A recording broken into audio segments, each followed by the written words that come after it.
కార్తీక పురాణము 10వ రోజు పారాయణము. ఏకోన వింశాధ్యాయము. జ్ఞానసిద్ధ ఇలా చెప్తున్నారు. వేదవేత్తల చేత వేద వేద్యునిగాను, వేదాంత స్థితునిగాను, రహస్యమైనవిగాను, అద్వితీయునిగాను కీర్తింపబడేవాడా, సూర్యచంద్ర శివబ్రహ్మాదుల చేత, మహారాజాది రాజుల చేత స్తుతింపబడే రమణీయ పాద పద్మాలు గలవాడా, నీకు నమస్కారము. పంచభూతాలు సృష్టి సంభూతాలైన సమస్త చరచరాలు కూడా నీ విభూతులే అయి ఉన్నాయి. శివసేవిత చరణ, నువ్వు పరమం కంటేనూ పరముడవు. నువ్వే సర్వాధికారివి.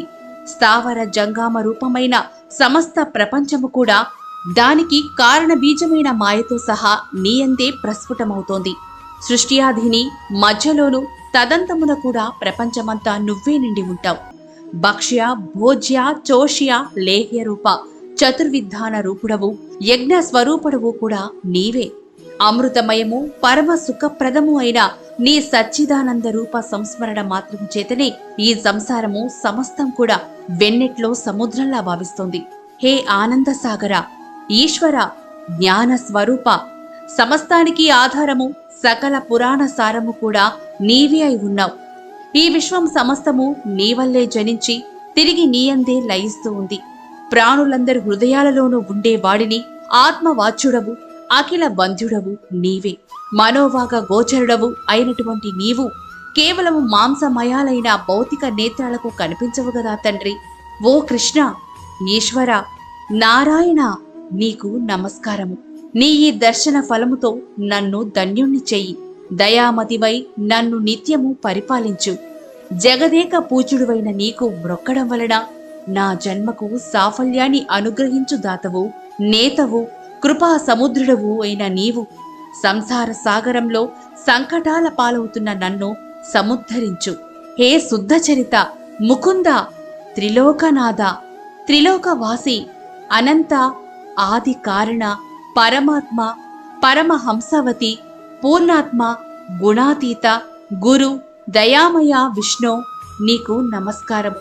నిత్యానంద సుధాబ్ది వాసి, స్వర్గాపవర్గ ప్రద, అభేద, తేజోమయ, సాధు హృత్పద్మస్థిత, ఆత్మారామ, దేవదేవేశ, గోవింద, నీకు ఇదే నా నమస్కారము.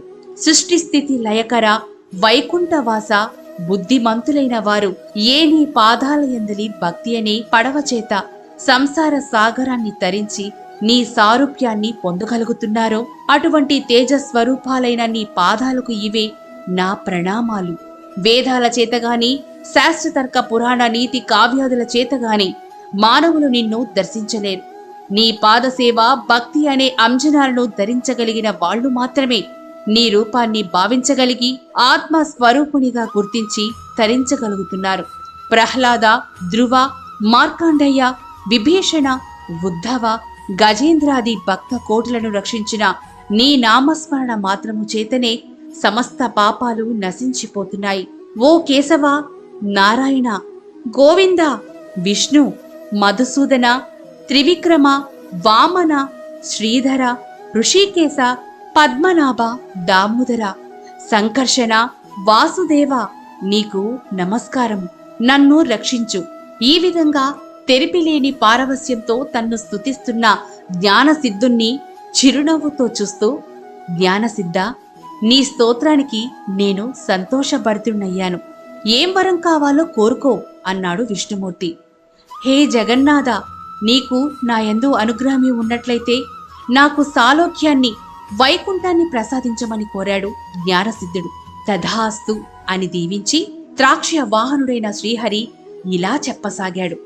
జ్ఞానసిద్ధ, నీ కోరిక నెరవేరుతుంది. కాని అత్యంత దురాత్ములతో నిండిపోతున్న ఈ నరలోకములో మహాపాపాత్ములు సైతము సులువుగా తరించే సూత్రాన్ని చెబుతున్నాను, విను. సత్పురుష, నేను ప్రతి ఆషాఢ శుద్ధ దశమి నాడు లక్ష్మీ సమేతుడనై పాల సముద్రంలో పవలించి కార్తీక శుద్ధ ద్వాదశి నాడు మేల్కొంటాను. నాకు నిద్రా సుఖాన్నిచ్చే ఈ 4 నెలలు ఎవరైతే సద్వృతాలను ఆచరిస్తారో వారు విగత పాపులైన నా సాన్నిధ్యాన్ని పొందుతారు. విజ్ఞులు వైష్ణవులు అయిన నీవు నీ సహవ్రతులు కూడా నేను చెప్పిన చాతుర్మాస్య వ్రతాచరణను చేయుడు. చాతుర్మాస్య వ్రతాచరణ శూన్యులైన వాళ్ళు బ్రహ్మహత్య పాతక ఫలాన్ని పొందుతారని తెలుసుకోండి. నిజానికి నాకు నిద్ర, మెలకువ, కల అనే అవస్థాతయమేదీ లేదు. నేను వానికి అతీతుడను. అయినా నా భక్తులను పరీక్షించటానికి నేనలా నిద్రామిషతో జగన్నాటక రంగాన్ని చూస్తుంటానని గుర్తించు.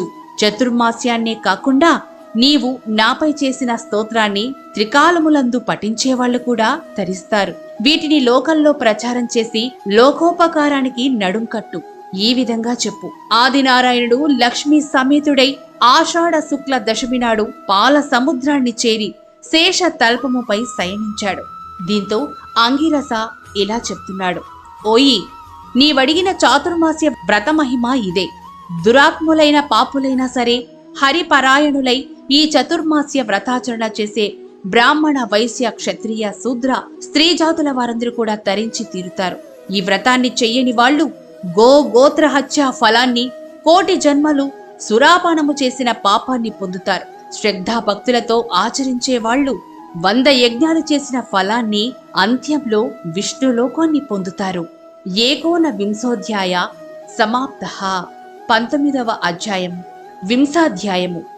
జనకుని కోరికపై వశిష్ఠుడు ఇంకా ఇలా చెప్పసాగాడు: ఓ మిథిలారాజ్య ధౌరేయ, ఈ కార్తీక మహత్యమును గురించి అత్ర్యగస్త్యమునుల నడుమ జరిగిన సంవాదమును తప్పనిసరిగా తెలుసుకోవాలి.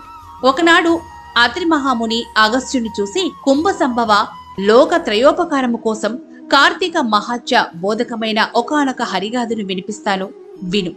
వేదముతో సమానమైన శాస్త్రము గాని, ఆరోగ్యానికి ఈడైన ఆనందము కాని, హరికి సాటి అయిన దైవము గాని, కార్తీకముతో సమానమైన నెల కాని లేవయ్యా. కార్తీక స్నాన, దీపదానాలు, విష్ణువార్చనల వలన సమస్త వాంఛలు సమకూరుతాయి.